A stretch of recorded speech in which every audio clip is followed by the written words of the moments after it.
So nagsimula ito sa Bangladesh Bank. Ang plano ng mga North Korean hackers ay nakawin ang $1.1 billion na nakadeposito sa Federal Reserve Bank sa New York. Tapos itatransfer ito sa iba't ibang private accounts sa iba't ibang bahagi ng Asia.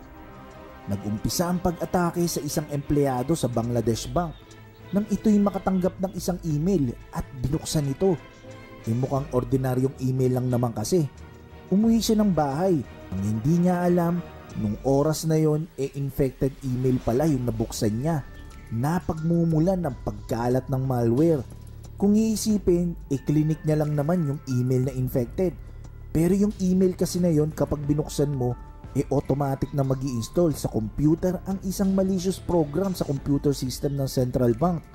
Dahil sa malware na ito, ang mga hackers ay may kakayahan ng pumasok sa network at i-access ang mga inner workings